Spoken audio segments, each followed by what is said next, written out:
যেমনটা বলছিলেন অ্যাডভোকেট হুমায়রা নূর যে এখনকার জামাতে ইসলামী আসলে দেশের জন্য কাজ করছে এই কথাগুলো বলছিলেন এবং এত বছর আপনারা সংসার করেছেন তাদের সাথে, এখন হঠাৎ করে আলাদা হয়ে যে বিপরীতমুখী মন্তব্য করছেন সেই বিষয়ে আমি আপনাকে একটা কথা বলি, সাহায্যকারী ক্রিয়া আর ক্রিয়া দুইটার মধ্যে কিন্তু আকাশ পাতাল ব্যবধান। সাহায্যকারী ক্রিয়া সাহায্যকারী থাকে একটা জিনিস, তখনও তাদের নামের সাথে ওইটাই ছিল, এখনও তাদের নামের সাথে সেটাই আছে।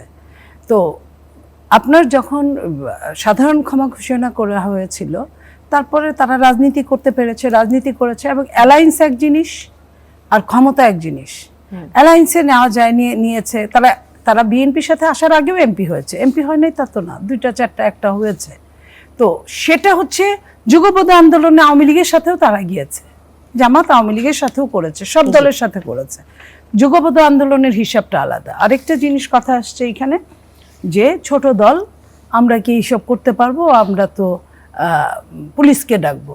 আপনার মনে আছে যে 5ই আগস্টের পরে যখন কোনো একজন উপদেষ্টাকে, এখন যিনি এনসিপির নির্বাচনের চিফ, তাকে জিজ্ঞেস করা হয়েছিল যে 5 তারিখে যদি স্বাধীন না হতো কি করতেন আপনারা? যে 6 তারিখে আমরা সশস্ত্রভাবে নামতাম।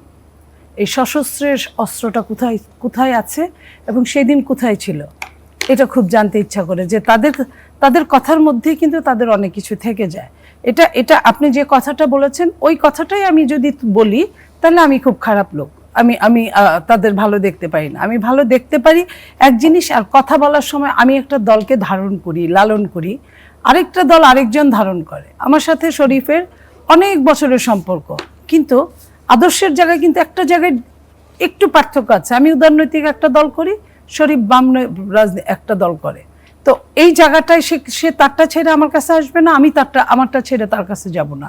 সো আমি যে কথাটা বলবো, যার কথা আমি তার মাধ্যমে এই কথাটা বললাম যে ছোট দল ভালো কথা, সশস্ত্র পেল কোথায়? এই বিষয়ে কি বলবেন অ্যাডভোকেট হুমায়রা নূর? সশস্ত্র কোথা থেকে পেলেন? আমি আসলে আমার মানে আমি আপাসকে আমি ভীষণ ভালোবাসি, কিন্তু আপা আবার খুব গুছিয়ে কথা বলতে গিয়ে অনেক সময় আমি উত্তর দিতে গেলে আমি জানি না, আমার খারাপ লাগে, কিন্তু বলতে তো হবে। এই যে অভ্যুত্থানের সময় এতগুলো মানুষ নিহত হলো, কারো হাতে কি অস্ত্র ছিল? একটা সিম্পল ছুরি, কাঁচি, খন্তি ছিল? তারা বিনা অস্ত্রে খালি হাতে মিছিলে গিয়েছে এবং এই মিছিলে নিরস্ত্র মানুষগুলোকে শেখ হাসিনার নির্দেশে গুলি করে হত্যা করা হয়। শুধু নিরস্ত্র মানুষ না, হেলিকপ্টার দিয়ে গুলি করে শিশুদেরকে, মাদেরকে খুন করা হয়, তাই না? এইটা কতদিন আপনি মেনে নেবেন?